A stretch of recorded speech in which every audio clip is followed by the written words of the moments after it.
Honestly, it's an honor. It's a pleasure. So thank you. You've been in the game for like, I want to say 18, 19 is when you started, right? Uh, yeah, probably like 15, but for sure like 18. Like that's when I like really started coaching at collegiate level and What were stuff you like doing that. at 15?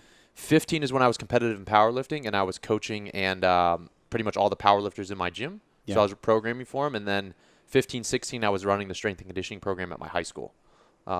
So yeah, Yeah. the, Because t- the teacher, the basketball coach would leave the room, and he's like, "Dude, I'm gonna put you in charge. You seem to really enjoy it." I was like, "Fuck yeah, let's go." Well, I look at a guy like you online and the Bulgarian bag, the kettlebells, the fluid movements, like you take people through this physical journey. But what I was so excited to talk with you about is the way that you take them through the physical journey through the understanding of the emotional journey. Mm. And we're going to talk about Soltara, we're going to talk about your plant medicine experiences. But for people that don't know you, man, like who is Mike Salemi? Who is Mike Salemi in 2019 today? Because that changes all the time. But who are you in this moment? It's interesting. So right now, I was sharing with you earlier about how like right now the pain teacher's kind of been paying me a visit because I've been really, I've been loving what I've been doing, traveling and teaching and sharing what it is I love so much. And it wasn't always that way because I was sharing like when I was 15, I was coaching. Even 18 is when I really started getting more and more involved in it. But when the economy crashed, so we're both Sicilian as we were talking earlier, and Yes. so family culture is a huge, huge thing with us, right? Well, my family owns a marble and granite business, and I remember, that was the business that pretty much funded my high school, my college, and there's that huge, even from kids, I was licking envelopes and going to work and unloading trucks for my dad, and so we manufacture marble and granite tools, and so when the economy crashed, I went into the family business to support and to kind of help on the marketing side and build it back up, but it was definitely not my calling, and I knew it never was, and I was still coaching on the side. But that was an 8-year journey. It was supposed to be kind of a 2-year process. Then 2 turned to 3, 3 turned into 4. And, it was just an emotional roller coaster. Like, I can totally, totally relate to people who are not happy with what they're doing in their life or Yeah. for work. And, to be honest, for the longest time, like even when I was on podcasts before, it's only been recently that I've been coming out and sharing that part of my life because I've always thought like, what are people going to think if I share, this part of my life? But it's really made me who I am because for those 8 years and having to work through kind of that emotional roller coaster, one, I have such a deep level of appreciation and gratitude for being able to do what I'm doing right now. So Yeah. when I turned 30 was a huge transition point for me. And when I turned 30, which is about 2 years ago, at the time I was pretty unhappy in the family business, and I was looking at my life in a crystal ball, and I was just like, if I'm in the same place that I'm at next year or next week or next month, what's going to happen? And it was just a visceral feeling. I didn't even need to answer it verbally. It was just like, I'm going to get sick. And so from that moment, and even throughout that whole experience, I always told myself, when the day comes that it's time for me to spread my wings and fly and do what I want to do, once I have the courage enough to do that and follow my own path, I'm going to take every opportunity I can, and I'm just going to do it full force. And so the last 2 years has been a constant, journey, process, learning.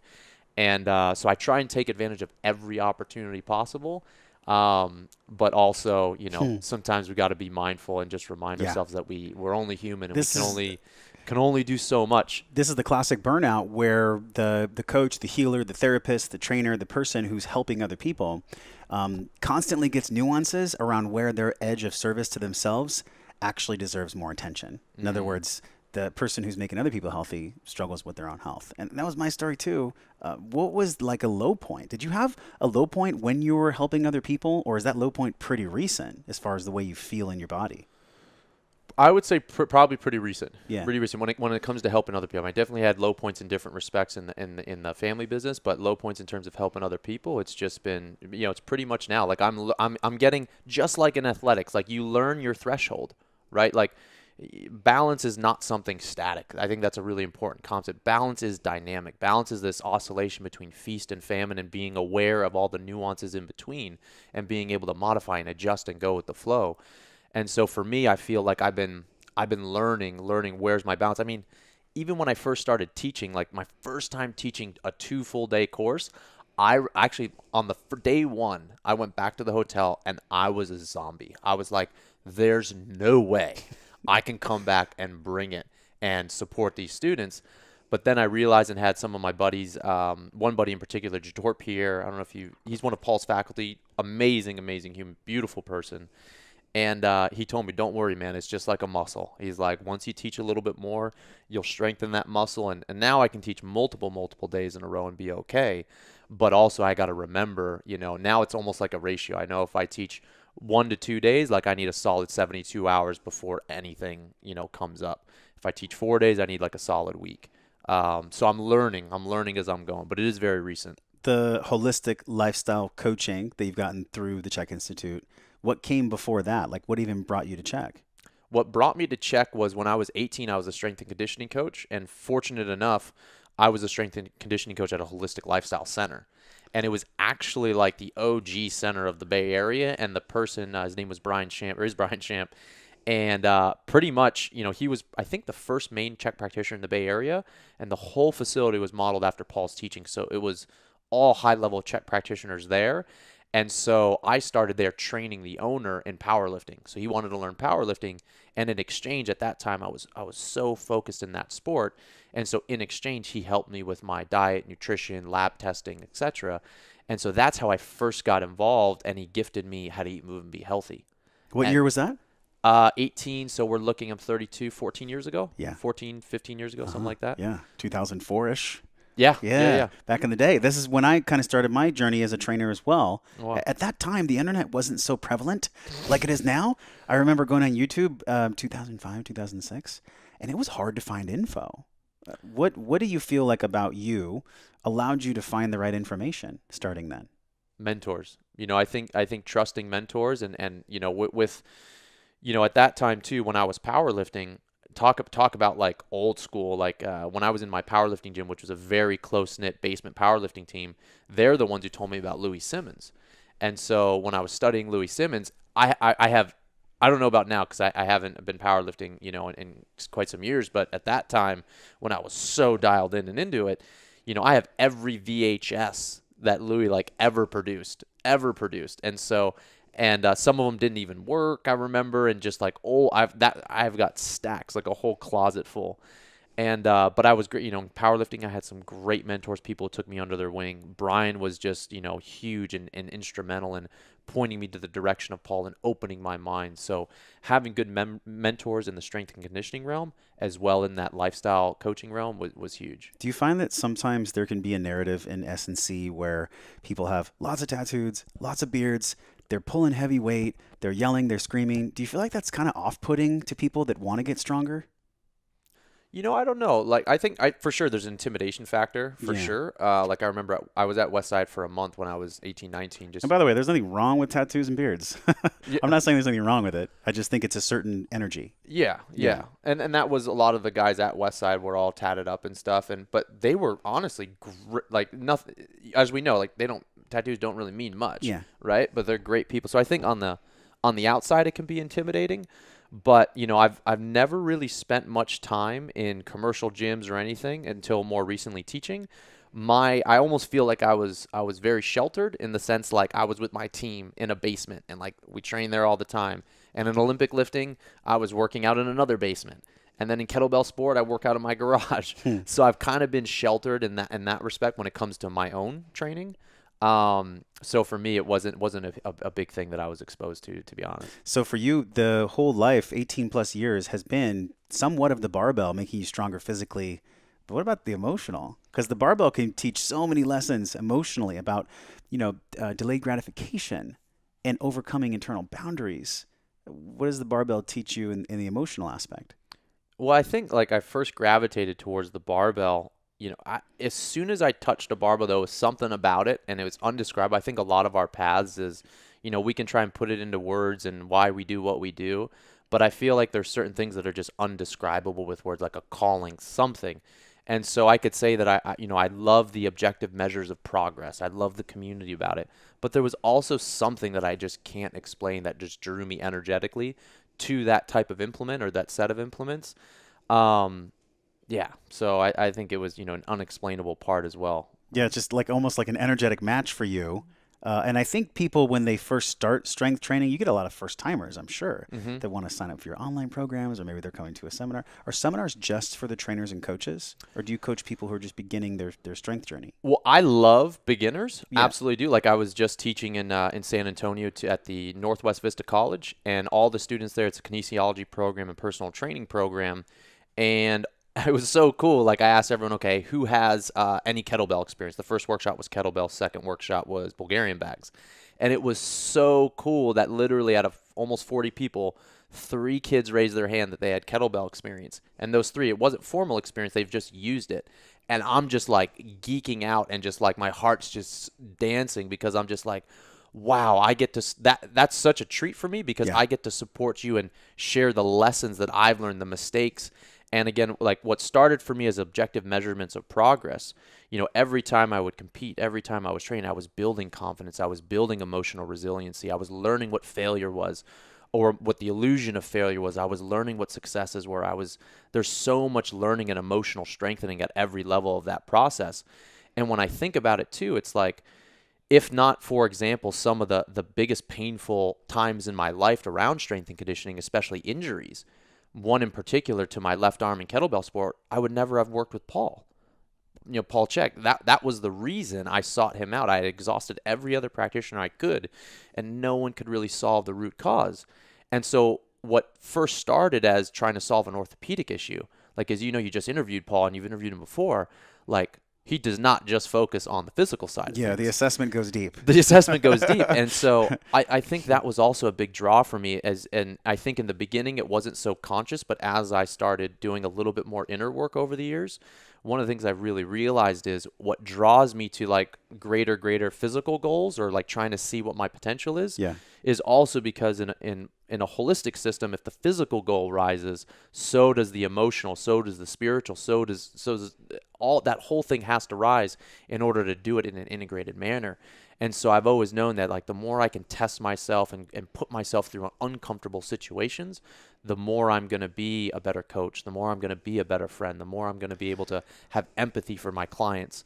So for me, it started more physical, but then I think the journeys and the lessons over the years has been like, it's all integrated. I can't wait to get to the point in our conversation where we actually talk about what led you to Soltara. But before we get there, there's a deeper story around this resiliency factor that you've been talking about. Like the barbell teaches you certain things, strength teaches you certain things, your injury brought you to Paul. What is it about the resilience of Mike Salemi? Like, why is he resilient, and what does emotional resilience mean to him? So for me, like part of the word resiliency, at least how I would experience it, is also like resiliency, discipline, and stuff like that. And I think growing up, I wouldn't have had the awareness, honestly, until recently, some of the inner work I've done, to see how similar I am to my father. And so growing up, my father pretty much he was running family businesses his whole life, supporting most of his family. And as a child, like I observed that. Like it wasn't anything that needed to be spoken, but I remember seeing my dad, working his tail off and then always putting forth effort and always putting, food on the table. And so I think just being in that environment and observing that, I definitely feel like looking back, I'm like, wow, like so much of that was a teacher for me. And so much of his energy, I think, has spilled over into me. And so persevering, not giving up, being fucking clear on what you want and not stopping and just knowing that like I think I'm also quite hard on myself, and that's also a lesson. And I think there's beauty and there's also challenges with that. Yeah. Because I've really realized through, especially some of the medicine work, it's like, sometimes our greatest gifts are our weaknesses. And so me being very disciplined and very resilient and very sometimes hard on myself has allowed me to reach a higher level of athletic achievement. But in the same light, it's like, man, I should really also, or I would like to sometimes be a little more gentle with myself. I love that you just corrected should to like. Yeah. That was powerful, dude. No, I've been talking to all my friends and just recently just feeling this concept of language, like the way that you described the connection to your father and then you self-corrected yourself. This unfolding resiliency, it comes up in language, it comes up in emotions. But there is something that I sense about you where you still have this playfulness and lightheartedness to you, but you're also like a super badass Bulgarian bag swinging, kettlebell swinging master instructor that travels the world. How do you do that? Dude, well, the playful side of things, it's funny because like right now I've taken a year off competing. So I've Uh-huh. taken like I did one of my last competitions and I was like, even though I was enjoying it for sure, like I hit a point where I was like, I asked myself, why am I doing what I'm doing? I want to take a break. I want to share. So right now, I'm having the most fun I've ever had because the main focus is play. Like, I totally lose complete track of time when I'm using the bag, the ball, and then also the kettlebell. Like, literally, the clock sometimes will be 2 to 3 hours, and I'm coming up with different combinations, and it's for me, movement is play right now. And I Yeah. think that's also what's reinvigorated me. And I love sharing that because I feel like, especially from sports and athletics, it's so much, I do enjoy competing and I do enjoy being competitive. But I feel like if you can marry that playfulness with that positive competitiveness, it's just something that I would love people to experience. And so right now it's just play. Like literally when I'm teaching, I'm playing, and when I'm seeing other students smile, like that is so gratifying. And I'm kind of like helping them, teaching them cues, giving them support, but I want them to have their own experience. And Ah, and yeah. yeah, go ahead. Well, no, I was just feeling into this. I was seeing a child's face when you were talking, and then I was seeing an adult. And I think for the children, it's play is like natural. It's just this innate thing that they all do. So whether or not an adult's done their inner work to connect with their inner child, that's probably the degree to which they're going to have play in their life.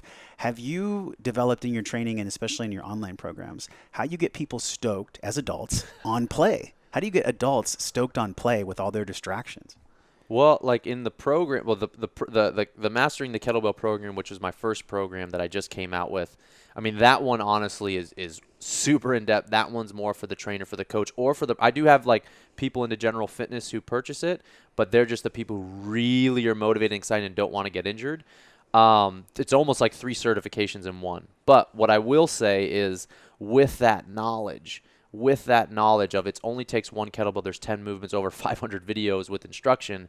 With that knowledge, you can really do whatever you want with the kettlebell. And one of the things that I see just personally as a coach out there is, don't get me wrong, like I think movement flows and kettlebell flows are great, Yeah. but the coach in me sometimes cringes because it's like, there is a level of prereqs you need to work with some of this stuff. Like the kettlebell, slightly different than the Bulgarian bag in the sense like the Bulgarian bag's soft, right? The Bulgarian bag, if you throw it on your foot, It's a little you slap, forgiving, yeah. and it's typically like I've been using it for 10 years and I'm still using 26 pounds. So it's not a super heavy load. Kettlebells, if I'm competing with double 40 kilo bells, so 88 pounds in each hand, or I'm doing crazy stuff, it's like, the risk is a little bit higher. So, but I will say, once someone has the technical knowledge and the technical skill, then that's when you can really start doing some cool stuff. But also in that program, Paul was kind enough to do, I think, 8 lectures on working in. And so it's super important to me that we marry to create more balanced athlete and balanced coaches and just balanced people in the world, that they have the knowledge, awareness, and understanding of exactly what is working in exercises and how can we utilize those to support the working in and the energy expenditures that we're doing from training. So working in for me is also play. Working in is unstructured, unbound play, unbound What's movement. your favorite way of working in? Well, okay. So right now, let's see. Let me sit with this. I would have said for the longest time breathing squats. Um, Breathing squat's pretty nice. Breathing squats is nice. Gets you in tune, gets you grounded. You know what I really enjoyed is rattling. Oh, Rattling. So whether it's carrying a rattle and doing various work in movements, it could be squatting, could be whatever, or just simply just jumping in place. That's been honestly just recently, just in honestly the last few weeks. yeah. I've been incorporating that. That's really cool. I've been doing the trampoline, the fitness trampoline Oh, dude. for work breaks. Okay. And it gets my lymphatic system flushing, it gets my body moving, and it's something, think about what we were talking about earlier, it's something a kid would do. And we're here at this conference, there's a lot of neck up conversations that are going to happen, like technical, breaking down periodization and understanding movement programming, and all that's really important, but like so's the other side as to why the hell we're doing it in the first place. Like what actually makes you serve the people you serve? I think there's a deep passion to hopefully not have people make such the mistakes that I made in strength and conditioning. Like, I've gone through injuries, I've gone through fungal and parasite issues, and so I really feel like, almost out of gratitude for the coaches that I've had, because even though I've gone through a lot, they've also poured their wisdom in me, and I've avoided their mistakes, or a lot of them at least. And so I really, really, really want to support a new wave of trainers, of coaches who have this holistic mindset and can avoid a lot of the injuries and mistakes that I've made over the years. So I think that is a big calling. Like, strength and conditioning for me is, yes, absolutely important. But if I were to pick like why I'm here, it's truly, truly to share, support, and inspire athletes and coaches to realize not only their truest potential in sport, but when they leave sport, so that they have some type of healthy living philosophy, so it just doesn't end with competition, that they've learned about themselves and they can carry, hopefully, some type of sustainable lifestyle practice moving forward. Yeah, and a lot of this stems around injury prevention, like the smart way of training. Because I think, let's be real, most people, they'll do like the treadmill, the Stairmaster, they'll just do something to get moving. And by God, that's great. I mean, I'm stoked that they're doing it. But there's a smarter way that'll actually reduce injury later on, especially with learning from your own injury.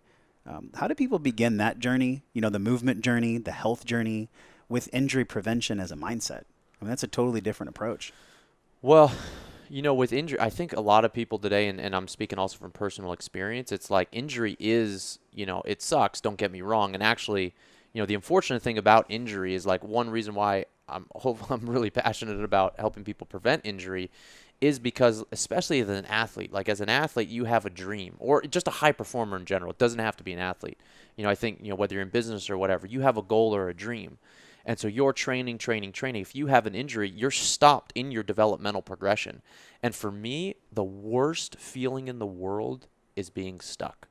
Like, that is the worst feeling in the world. And Yeah. so I also think, though, like, there's so much power in injuries. So I think hopefully avoiding as many of as we can, but the lessons that we learn from these pain teachers and from these injury teachers, I also feel like are huge lessons, and we're meant to learn them in our own time. Last year, I pulled my calf muscle, tore it, and then proceeded to 3 months later go up Mount Whitney, and then almost died on Mount Whitney. Oh, shit. So I've had two massive pain teachers for me recently. And honestly, I feel like getting stabbed with adversity, getting stabbed with that, is honestly what allows me to bleed the gratitude. Like, it's what allows me to feel grateful that I'm still here. Like, we made it. We're still here. Like, we're on the couch right now sharing messages and energies with different people across the world. Like, this is a blessing. Yet, if we didn't go through the injuries and the tragedies for some people, would the sweet be just as sweet? I don't think so. I don't think so I don't either. think so at all. I don't think so. And even like my experiences I was sharing with my family business. Now, granted, like, it definitely was a hard time in my life, but would I change it? Fuck no. Like, no way. Yeah. No way. And even recently, so I broke this toe here, this second toe here. And I broke it 2 days before I had to teach like 2 certs across a week in California and New York. And I was thinking, like, actually my buddy Jator, who I was mentioning earlier, he was one of the first people years ago when, let's say I had a niggle, like a tweak, or I was going through something. He was the first person to tell me when we would hang out. He'd be like, "Oh, what's going on, Michael?" I was like, "Yeah, my left shoulder's kind of, bugging me." He's like, "Okay, like, what are you not communicating with your mom?" And it was like, at that time, I was just like, what are you talking about? But it was such a cool thing and a playful way to look at whether it doesn't have to be an injury. It could be a tightness, could be a restriction, could be, you get out of bed and you're always, cracking your neck or something like that. So by no means does it have to be an injury. But I think that also there's a bunch of not only lessons within that, but playfulness. And so for me, the foot, I was like, okay, I need my feet to travel. I need my feet to work. These are what carry me around everywhere I go. This is what allows me to do what I do. And it's been so crazy to me that just breaking one toe, every step I took, a shot of pain and a shot of pain. And there was no way I was going to cancel my workshops or my certs because people had paid, and I feel like I have a responsibility to them, and I love what I do, and I want to support them. Yeah. And so I went through them, and to be honest, like, I went into them in quite good physical shape. But the biggest challenge for me was, it was almost like a meditative practice during the teaching. And I've reflected on this a lot lately. I was like, the hardest thing for me was feeling the pain of my foot on every step, on every Bulgarian backspin, on every kettlebell swing, but also feeling into that, but also knowing and trying to stay present with the students. And that was a spiritual practice. I was like, I need to kind of block out this pain, deal with it, but also I need to deliver a great experience, and I need to be able to feel into the audience. I can't just go off of a script. I won't do that. I need to feel when I'm losing them, or if they're paying attention, or when they're struggling. And so for me, I remember being quite exhausted at the end of the day, but I'm so grateful for the experience because, one, it showed me I need to slow down a little bit. I need to enjoy I need to enjoy the lessons after these trips as opposed to stacking them back to back. But also I was like, wow, like to be able to do that and to give a good experience and to see them having a great experience and learning and going through that process, I was like, that was pretty cool. That was a pretty good learning lesson for me. I loved how you said it's a spiritual experience because what is more spiritual than pain teaching you something? And that goes for people that have cancer or people that have late onset diseases in life due to lifestyle factors. All these things stack up. And it brings me to this point where I'm feeling into your journey. Like, you're 32 now? Yeah. So at 32, like, you're pretty woke for 32. What about you makes you go towards the spiritual path and the physical path? I think just a calling, it's something that's undescribable, and I think I've gotten so much out of the spiritual work, especially, I feel very, very blessed, having been working with Paul. Paul was my coach for 2.5 years, where pretty much every single month I would fly down for 1 to 2 days. We would do coaching on, the physical stuff to help support me for competition, rehabilitate my injury, but also we would do spiritual work as well, or inner work. And, during that time, he was, the first person to take me through, because he is a licensed shaman. He took me through my first medicine experience. And that was such a profound experience because, it didn't happen when we first started coaching. We did a lot of work together, a lot of self-management, a lot of making sure, my diet was on point, a lot of making sure that, my self-talk was good, my training was sound. But it really took 2 years before he felt that I was in a place where I could really do some good medicine work and not have it shake me up in a bad way. And so looking back, I'm so, so, so grateful for that, because I have so much more reverence, not more reverence. I have reverence so much for the medicine, because, to be honest, up until that point, like in high school, like I never smoked weed, never, I would drink outside of competitions, high school, college. But, I think for 3 years in college, didn't drink at all, because I always saw it as a deterrent. I always saw people, I was like, okay, if that's where the pack is going, I'm fucking going the other direction. I don't want anything to do with that. So I didn't quite have a very good experience with just plant medicines in general, mainly just pot. But then when I saw how Paul was using it in therapy and how sacred it was, and the preparation before, during, and after, it's just given me such a different level of appreciation for just plant medicines in general. And so I think that's what really, working with Paul was a huge thing, and then some of the introduction of the plant medicines. What was it in the 2 years you worked with him that you actually either had to let go of or get a deeper understanding of before you both felt like it was time to go into the medicine? Because I think a lot of people are listening, and we've done a lot of shows, very deep dive, especially with Paul, very, very, very deep dive into medicine. What did you either let go of or get a deeper understanding of in that 2-year period? I think it was just, being around him so much and just seeing the type of work especially, so he does a lot of art therapy as well. Mm-hmm. So he said you painted a crazy wolf. Oh, he told you about that? Yeah, he was like, you got to see Mike's wolf. Dude, I think at that time, like, maybe I painted like in middle school or elementary school. So I'm not a painter. I wouldn't consider myself like have like an art skill or talent for art whatsoever. This wolf just came through you. Dude, it was wild. Yes, that's just what came through me. So I think just spending enough time and being around that space, and just, again, the athletic journey was so tied. So I don't think it was any one thing. Okay. I think it was every competition, every training cycle. The cool thing with Paul is, so the way he worked with me was, so I'd go down once a month, but in that time, there's so many things that happen, right?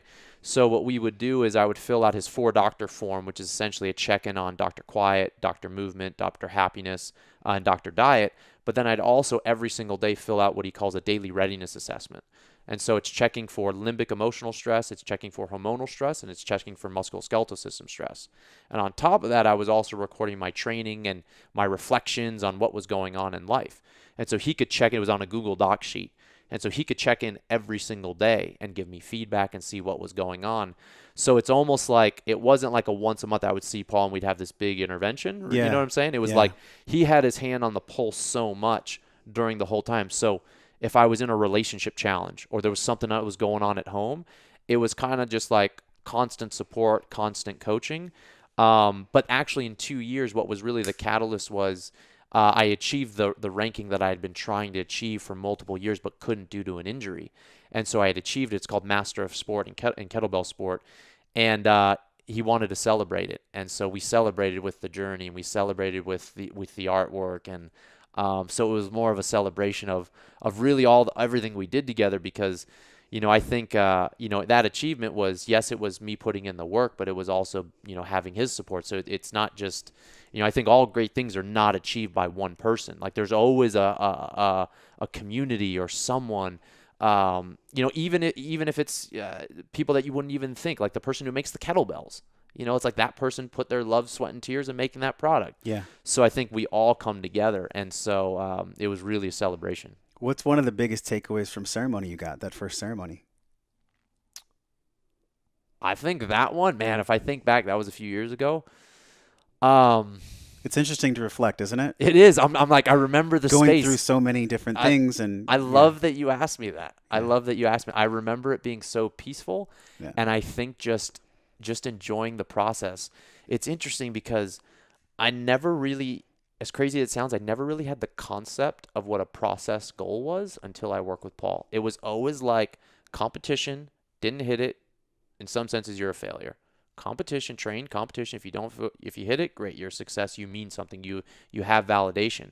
And so he really started reformulating my ideas and my thought process about having process goals and enjoying more of the process.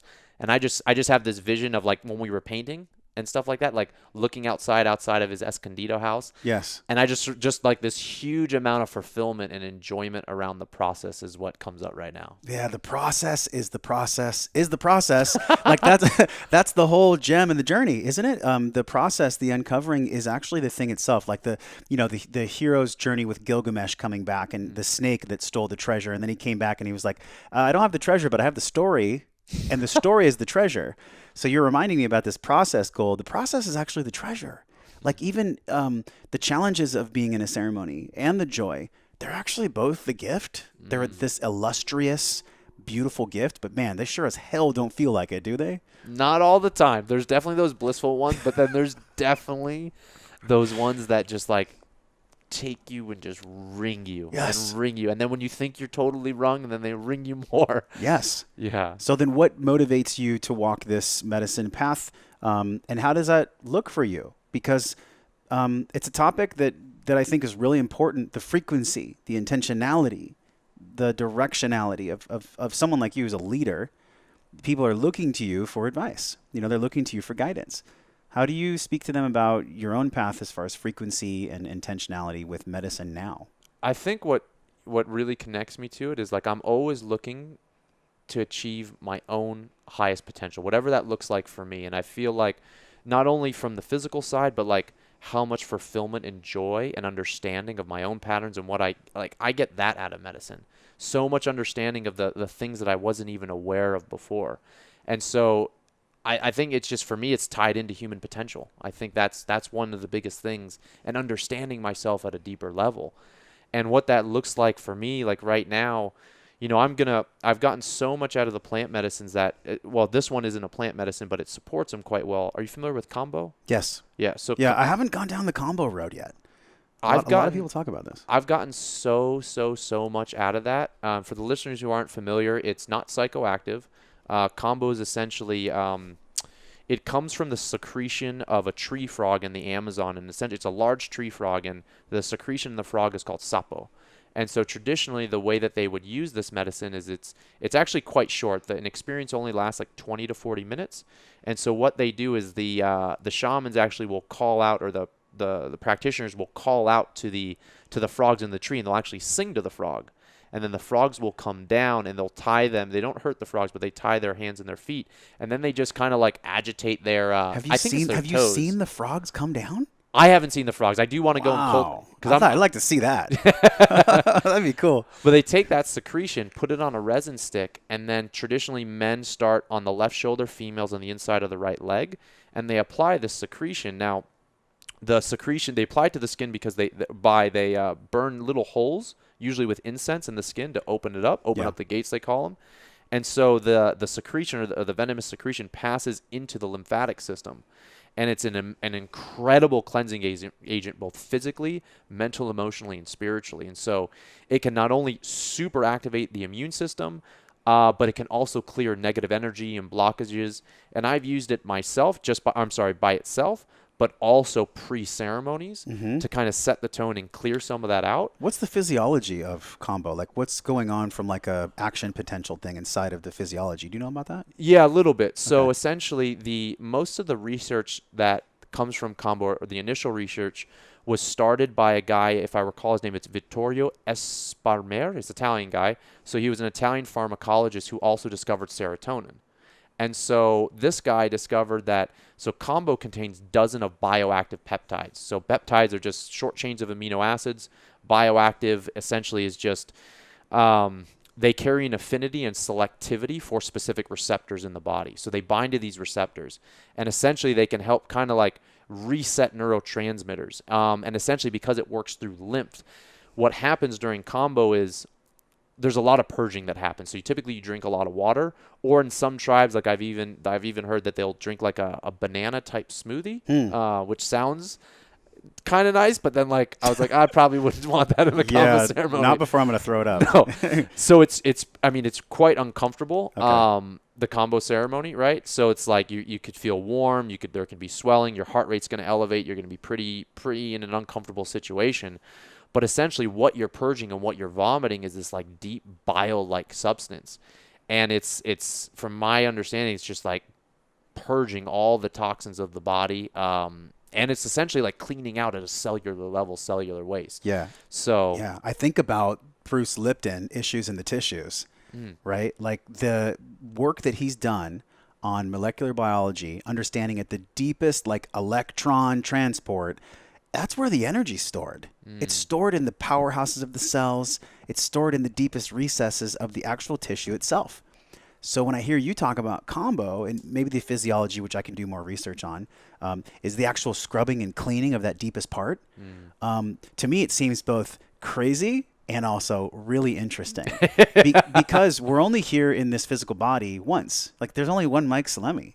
There's only one Josh Trent. So why not use all the tools that are at our disposal to live this fullest potential, right? Even if it includes temporary discomfort. Yeah. And I would totally agree. And as you know, to answer your question even more earlier, I've gotten so much out of it from a personal level that I've really, this is something that's been coming up for me in ceremonies, being called to actually be a Kambo practitioner. And I've been really thinking about it the last 2 years.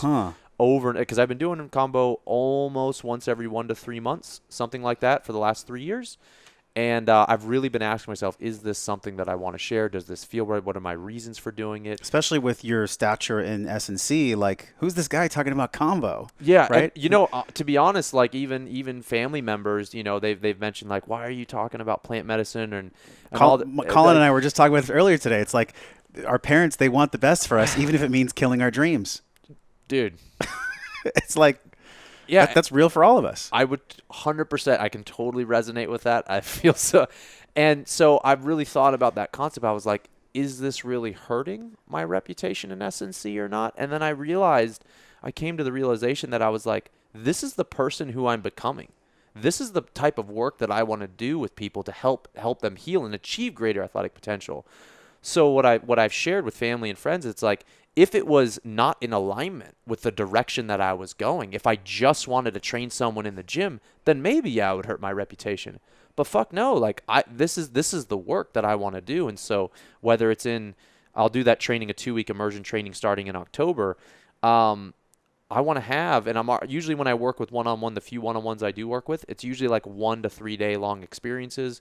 We could do Aldose stretches. We could do sauna work. What's an Aldose stretch? Oh, dude, I'm so excited right now that you asked that. What is that? So an Aldose stretch is essentially, Aldose, it's a French acronym. So when translated from French, it stands for LOADS, which is a long-ass word, but it's essentially longitudinal, osteoarticular, decoaptation, stretching. And the stretching is / strengthening. It's kind of interchangeable. But it was developed by a French osteopath named Dr. Guy Voyer. And essentially, there's a specific Aldose stretch, or a specific, think of it like in a specific Aldose posture for just about every single articulation, every single joint in the body. And so it's highly, highly precise, and it works with the chains of fascia. So based off of the hand position, the eye position, the head position, you can get so precise and so specific that you can target L5-S1, T6, T7, wherever, C4, C5. And you can get a decoaptation is essentially, you could think of it, it's kind of like a decompression, but it's actually more correctly said like a space opening effect. It's a very active. It is. Is this similar to Yin Yoga where there's the long holds and releases? No. This has nothing to do with holding positions. No. So Yin Yoga, in my experience, is more passive, more longer. These are actually only 1 minute long postures, and they are work. Like you're sweating. Like an Aldose workout, you are working because the goal is to integrate the nervous system into it so the body can record that specific open space. And you need to hold that posture. And you need to put the fascial chains on tension for long enough and maintain the tension, which takes a high level of awareness to elicit the Aldose where you want it. But not only so, the cool thing about the Aldose is we can look at it from a physical perspective, but we can kind of also look at it from a spiritual perspective. And so the Aldose, if we're looking at, like, I'll use it too before ceremonies to open up the heart. So if I really want to focus on the mid spine region, so like the apex of the thoracic curve, which is right in the heart center, T6, T7, T7, T8, T8, T9, doing some of those Aldose to truly open up that area. I've gotten so much from it. So from healing disc injuries, from circulation stuff, better joint mechanics, it's incredible from that side, but it is also just an incredible reset and opening of the body at the deepest level that I've felt from like a physical posture or something like that. Wow. The word that I heard you say was reset, and that hit me because I've done yoga, I've done a lot of different trainings, and there's something so incredibly powerful about just laying with my chest open and putting my thoracic spine into extension and just being there. I mean, my neck, my throat, my scalenes, my pecs, my anterior delts, like just letting everything open up. We're such a forward flex culture. Like steering wheel, phone, computer, everything's flexion. Like it's about extending, right? And this extension transfers into really getting people in their bodies so they can show up more powerfully for ceremonies. I'm glad you mentioned that because, like, when I go to Saltara in 3 weeks, we're taking a group down there. So myself, Connor Moore, who is the cool cat. That's right. Thanks, Connor. Thank you, Connor, who's our mutual buddy who kind of connected us. And then another good friend, Kirsten Asher. We're going down to take a group to Saltara. I know Kirsten. Yeah. Dude, she's badass. She's a great dancer. She is a great dancer. Yeah, she's a great dancer. And so we're going down there, and we will not have any involvement with medicine facilitation, but we are going to do our own little additions of what we love doing. So I'm going to teach a myofascial stretching and an Aldose practice to help support people. Christian's going to teach the dance. I think Connor's doing face painting, some fun playfulness exercises. So I'm so excited because I've never really taught that in the medicine space, but I do feel I'm excited to see. I'm curious, and I'm excited to see how people take to it. But I do, in my own practice, I've just known it's really helped me open up and bring fine-tune awareness to these areas that I potentially didn't have the awareness of before. You're expanding my mind in real time because I can conceptualize the healing, and this is a great time to talk about Sotara. I can conceptualize the healing because I have deep experience with rhythmia. I've heard a lot of great things about Sotara, a lot of beautiful things where people go there, they have tremendous experiences. And one thing that I think is really cool that you're doing is you're taking the space of doing sacred medicine work and you're stacking on kind of like the academia, the logical, like, hey, this is how your body works and this is how we'll get you prepared for ceremony. And that's something really unique. Like, how did that come about? It's just been, I think that's where I've kind of taken the physical side into it. So just like I started Aldose because I was like, I needed to get out of pain. Or not pain, but just like restriction. I was looking at it from an athletic achievement. And then I was going into a medicine ceremony in the weekend. I was like, I wonder how this would feel if I did L5-S1 on the wall, which is like one of the biggest, like the classic Aldose that you can get an effect all up the spine as well. And I was like, wow, this feels awesome. And then from that personal experience, it's like, I think it'd be really cool to share this with other people. So that's really how it started, was just like my own personal experience as an Yeah. athlete, and then carried it through. Do you feel like you will be going to medicine once a quarter? And then what do you think it's going to look like for you in the next 6 months or so? Is it something where you do it once a 3 months, or is it something different than that as far as frequency? You know what's interesting is like for the longest time, I feel like it was kind of harder to come by. Like medicine circles, like I didn't really know about. Maybe I just probably wasn't aware of them, but I was like doing it in a ceremonial setting. It was kind of hard to find them. But now, I'm fortunate enough, just the community I'm in, my ears to the ground. And it's almost like if I wanted, there would be every weekend. And I'm like, wow, like I don't want that, but Don't like want that. it's Yeah. there, Yeah. So that's been an interesting reflection. But what it looks like for me now, to be honest, is it's not on a structured plan. I've tried to get less and less structured because I tend to be so much like methodical in my thinking and programming and everything that like it's kind of like when it feels right. Fortunately, recently I lost a family member just a little over almost 2 weeks ago, and it was a sad passing, and I was called to medicine. I was like, I'm gonna sit with it, and I did the medicine to connect and to feel and to see if I could help release some of that pain within myself and potentially within the family member who passed. And it was a profound experience. It was really it wasn't so heavy, but it was really sad. There was a lot of sadness around it, a lot of crying, which I don't think I've cried yet in ceremonies, and there was just a lot of tears. And I'm not sure if they were fully mine or fully his or what, but like I'm still really reflecting on that. So I don't think I'll do a medicine ceremony for a little minute. When I feel called, I'll do it, but Yeah. I don't really have a plan. Well, I'm sorry for your loss. Thank you, brother. And I feel like it's a reminder for me now because we just got news that my mom has a kind of late stage kidney disease. So I'm seeing what's coming for her.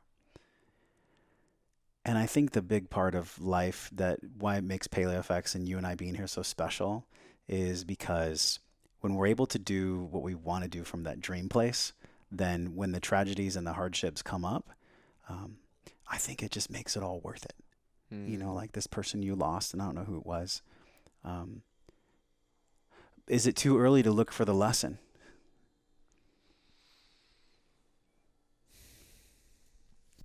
No, I think there's definitely a lesson there. I think, at least speaking from personal experience, I'm sure the lessons are gonna keep coming. Like I think that's one thing I've realized with medicine. It's like it for the next weeks and months, it's gonna keep like new A layers. year later. Yeah, Yeah. it's gonna keep coming. But at least at the level right now, um, it's helped me be more aware of specific patterns that are also cycles in pretty much every male in my family.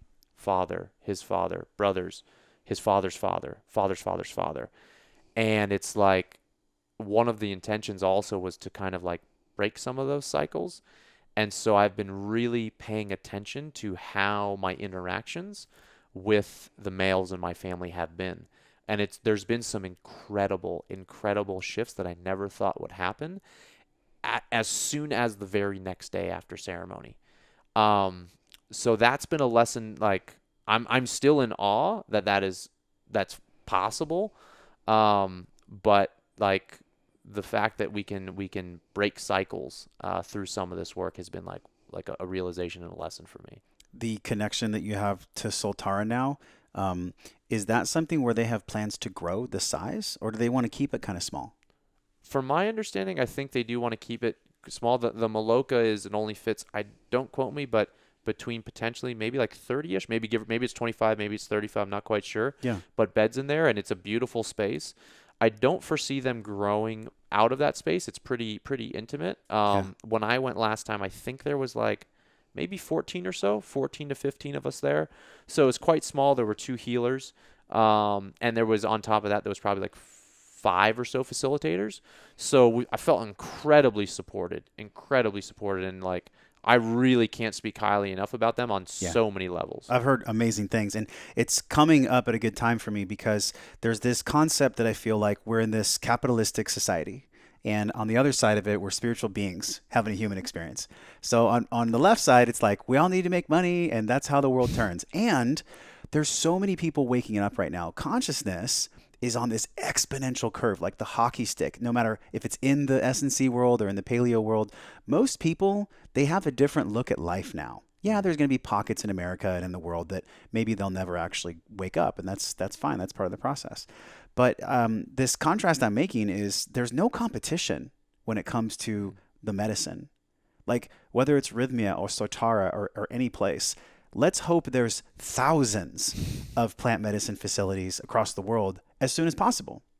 What do you think about this play between capitalism and money and actually healing people when it comes to the medicine? Well, I think like the more that money's involved, the more potential there is for things to go kind of astray. And so I think like like it has a lot to do, I think, with the owners and the people who are involved in it. Like, my experience, I don't have too much experience with different, centers and stuff like that. So, that's potentially limited in my understanding, but also like I've been really fortunate. And so from my understanding, Dan, like the owner of Saltara, he had a center in Peru, but then wasn't really too thrilled with the situation in Peru for a number of reasons, and then wanted to start something fresh in the way that he wanted to start it. And so I think I would totally agree with you in the sense, like, I think it would be great to have many more like plant medicine centers around the world. Yeah. But I also would say, like, I think the more that happens, just like anything else, like the more kettlebell practitioners there are in the world, the more personal trainers. There's going to be a lot of shitty ones and a lot of people who are in it for the money and not necessarily for the deep, sacred healing work to support people. Damn right. Yeah, and that's why they get to trust people like you and me that are actually going to the places and vetting them spiritually, emotionally, and physically, because it's the wild, wild west right now when it comes to any type of medicine journey, even combo. Yeah. Anybody can go online right now and be like, I'm a shaman. You're not a shaman. You just have an Instagram account and you wear like flowy white robes and you live in Topanga. Like you're not actually a shaman. What are your thoughts on that? Yeah, I see it more and more. Yeah, I'm not a fan of it. I think, what I've learned from Paul is just holding everything in a sacred space. Yeah. So yeah, I'm not a fan. It irks me for sure. Yeah, and I think it kind of dilutes and doesn't show respect for the medicine. So Yeah. that pisses me off for sure. But at the same time, it's like everyone's on their journey. And, I understand that people need to make money and stuff like that. But I do feel when you're dealing with teacher plants and things that can be so powerful and profound in both a positive and a negative way, you're messing with fire. In 2 weeks, I'm going to this consciousness hacking. Mikey Siegel is the founder of this movement, and they combine psychedelics, technology, and meditation, and they do it in a conference format, which is profound, man. Wow. I'll share details with you. Yeah, please. I think you'd be interested, and I know everyone here is interested because the physical and the emotional can only be uplifted with the majority of tools that actually serve our soul. And at this type of an event, they're really taking all the technology that's being driven by capitalism, and they're honestly just asking the question, like, how do we use this to serve humanity? How do we use this technology to serve humanity? Do you personally have any technology pieces or devices or things that you use that you can say, yeah, this really helps me either physiologically? What's your stance on Aura Ring? Dude, you just hit the nail on the head because I don't have. So here's a story around this. So I don't have an Aura Ring right now. Okay. But I'm involved in a pilot study with 18 volunteer firefighters right now with the California Center for Functional Medicine. So the head of that is partners with Chris Kresser, this guy, Dr. Sunja, and all the firefighters are on Aura Rings. So I got one because I'm running not only their S&C work over 6 months, but I'm also monitoring some of their stress levels and modifying their programming based off of their stress, sleep, etc. Yeah. And so I got the Aura Ring to learn a lot more about it and then to see how we would influence programming. And it's been really, really interesting because, with Paul, like I went over that 2.5-year journey where, no joke, I'm pretty darn sure in 2.5 years I didn't miss one day. I can't even recall one day. And so everything's charted for 2.5 years, where it was essentially taking kind of those markers that I was sharing earlier, 4 doctors, daily readiness, training volume, recording my sessions with Paul, etc. And I was putting, those subjective measurements into some type of objective format by charting it. So there's graphs and such. And so that experience, I didn't really realize it, but that experience gave me so much experience and understanding around just all those doctors and everything that's involved in health. And then now going to much more of just a purely objective measurement of waking up and seeing scores. Initially, And I'm a big fan of Oura Ring in general. I think it's great. I think it's very, very helpful, and I love the technology. But what I will say is what I found was, so I was teaching the last time I was at in San Antonio at Northwest Vista College. I was teaching, and you can imagine, like with the Oura Ring, if you're doing kettlebells, it's It's kind of uncomfortable. You can't. I would I would tear wreck your it. skin. So I took off the ring, and at that time I'd been wearing it for maybe a month and a half or so. So I was dialed in. I was like every day checking the app. And then when I was teaching, I had to set it down, and then I lost the ring. And so it was so crazy that the next day I was like, what am I going to do? Like, I remember waking up in the sense I was like, what's my HRV? What's my daily readiness? And for a moment there, it was so scary because I had relinquished my own personal power to the technology. So I'm not saying that I'm not a big fan of technology and that it doesn't serve a purpose. But what I am saying is that we potentially need both, because there's insights in both. Because I remember one of the things that I had to remind myself on day 2, I was like, chill out, dude. You know exactly what to do. That's what your training taught you. You know how to check in with yourself. You know all these these measurements. Okay, what happens to your bowel movements? What happens? You can just check your pulse. Yeah. And so I feel like when worked together, you can use technology to truly help. But if that's your only measurement and you lose your own internal measurement system, your own barometer, or whatever you want to call it, it's like that's when you essentially lose your power. And so it was a big lesson for me that when I get another Oura Ring, I was like, I'm either going to potentially alternate days, or I'm going to maybe just wear it on the weekend or whatever it is. But I'm always going to make sure that I'm not over relying on technology to guide me. I've got the guide in my heart and in my body, not in a piece of technology. There is such a big push right now because of insurance companies. John Hancock has this program where they'll like, if people take enough steps in their track for their Fitbit, well, then they'll get a less insurance premium. So there's these kickbacks that insurance companies are trying to quantify through people's sedentary time versus active and all these other biometrics. So I think it's cool in one way. I think it's helping. Like if we can get little guides to help people towards better steps and better living, great.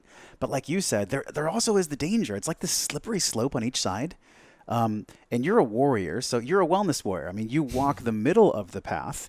Sometimes you've slipped to letting technology take over, and then sometimes maybe you just don't use technology at all. How could people listening actually decide for them? How do they decide if an Oura Ring or just if any piece of technology will actually help them in what they're trying to accomplish? Well, I think you potentially just got to ask what your goal is. Like, what are you really trying to do, and what type of life you're living? You're living, like, do you need that? Is that what you need to start listening to yourself? Then go do it. Yeah. Go do it. I think too, like, if it's going to give you permission. Yeah. Well, like I was thinking, Great. When I was on, I experienced some pretty gnarly fungal and parasite issues, and at that time, I remember, when I was working with the practitioner, it was interesting because like I needed lab testing for my own mind to like.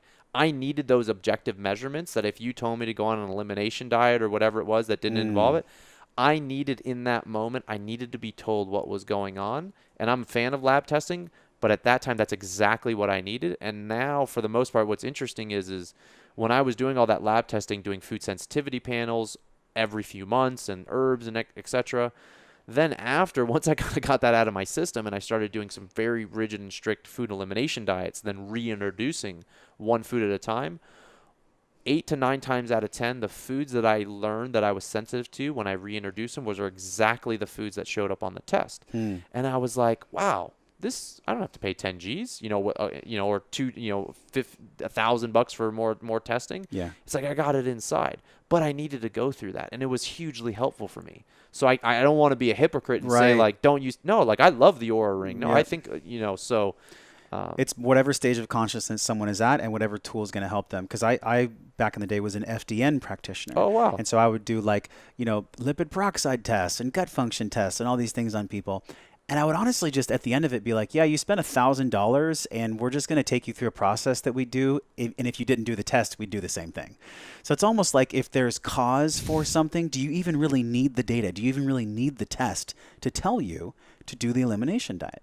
I think you do, because I think like when I think of like cultural, I think societal, familiar, and religious program, like those programs, like we gotta meet people where they're at. Yeah. Right. It's like I would love to just say, you know, you don't need to do that. But like when I'm thinking about people in my family or people I've worked with before, it's like we have to, and I'm always reminded of that lesson. We have to meet people where they're at, and then, you know, slowly, you know, walk them down the path and let them figure it out also for themselves. Yeah. And not necessarily, you know, tell them, you know, ask them.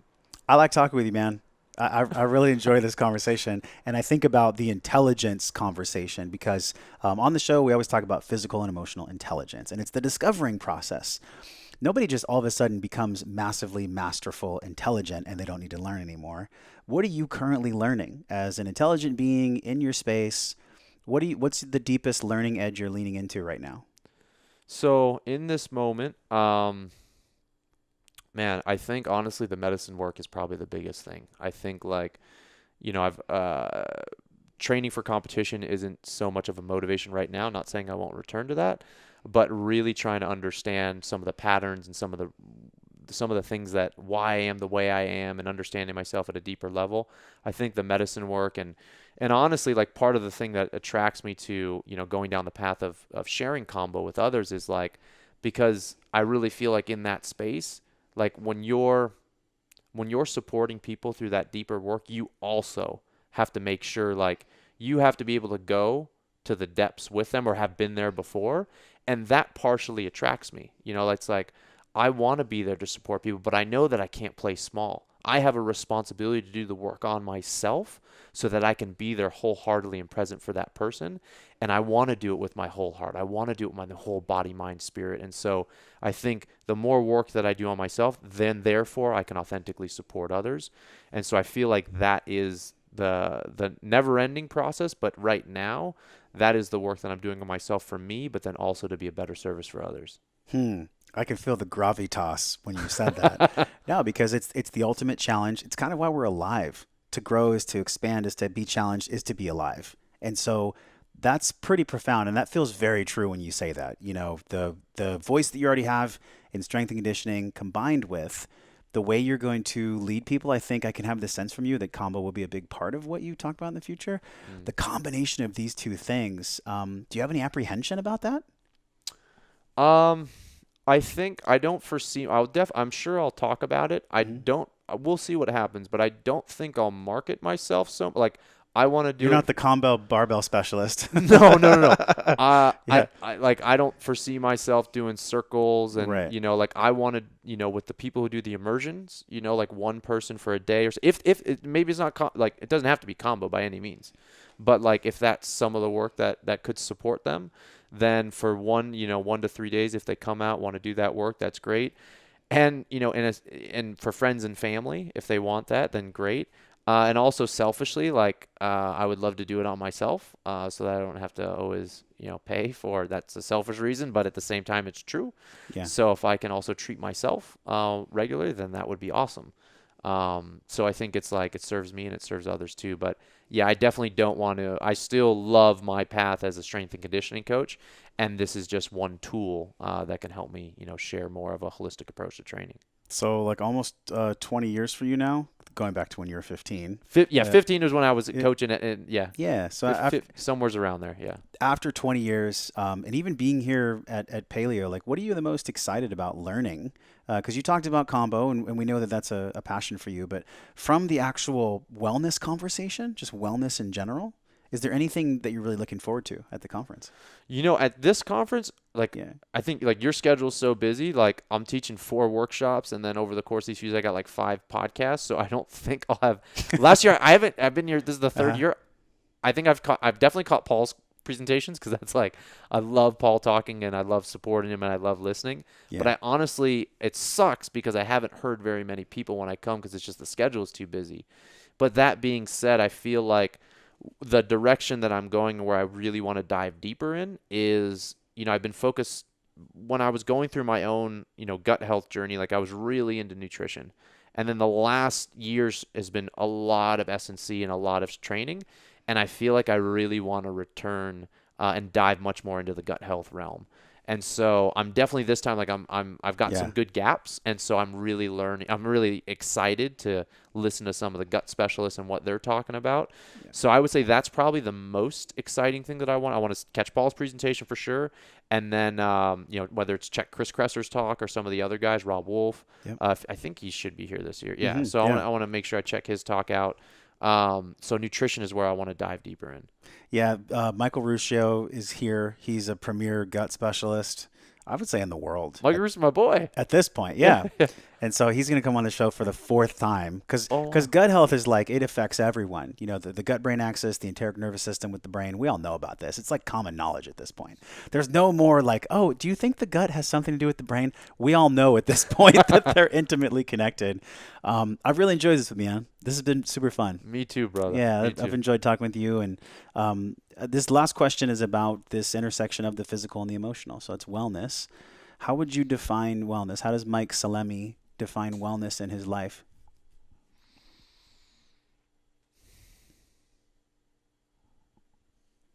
I think wellness is movement. I feel like wellness is constant movement. You know, I think being stuck is when wellness is kind of stagnant and stops. So I think whether it's moving the body or continually growing, I think for me, wellness is movement. And so as long as I'm going in a forward direction or going in a direction, maybe it's not always forward, maybe it's a little to the side, maybe it's a little left and right, but movement for me is wellness. And so as long as we're moving, it means we're learning, we're growing, and we're having a good time, hopefully. So that's how I would say in this moment. I love that answer. I've never heard that before. This is why I love podcasting, man. Where else in life can people tune in with us and you and I connect organically live than on a podcast? This is why I love that we get to do this, man. MikeSalemi.io is where people can find you. Yes. But you're so active on social. You're slinging Bulgarian bags. You're safely throwing around 80-pound kettlebells over your head. Where do you talk to people the most online? Instagram right now. Okay. Instagram, yeah. Facebook, to be honest, freaks me out. Right. But I'm gonna try and do like a Facebook, like a group or something like that. But like I'm not like I don't understand social media too well. Yeah. But I try my best. On Instagram is the best, which is my Instagram is @Mike.Salemi. Awesome, man. Yeah. Well, we'll link it all in the show notes. Mike, thank you. Thank you, bro. I feel like I met a brother today. I feel like I met a brother in person, man. This is a long time coming. And we're talking about Mike in the Wellness Force group, too. wellnessforce.com/group. Mike and Josh from Paleo, we're out. Peace. Thank you, guys. All right, dude. Bro. That was easy. Dude, bro, you are, and this is not, like, this is straight from the heart. Yeah. You are fucking the best interviewer. Oh. And I'm fucking, Thanks, like, man. I am so blown away. I am, like, there was 3 or 4 moments in that time, like, the questions, your level of presence, feeling into how I was expressing things. Like, I am so impressed and fucking grateful. I've been on a lot of podcasts, like, I'm grateful, man. Like I like. Oh, you're making give me chills. No, I'm honestly like that was truly one of the most, if not the most enjoyable and easiest podcast. Yeah, like that was like I'm fucking grateful, dude. Thanks, man. Like that. Well, I knew right when I met you, I was like, oh, this is gonna be good. I don't know. There's something about you. I was like, oh, this is like a family member or something. It's like a brother. I'm not bullshitting. No, I'm like I was tripping out right now. Like cool. Yeah, you definitely found you found your path, bro. Like like you are really good, and yeah, I'm sure it's taken work and stuff like that. Like when you see people who are good, it's like people think like it's like no, I know you've put your work in, and I'm so grateful to be on the receiving end of that. I receive what you're saying, so thanks.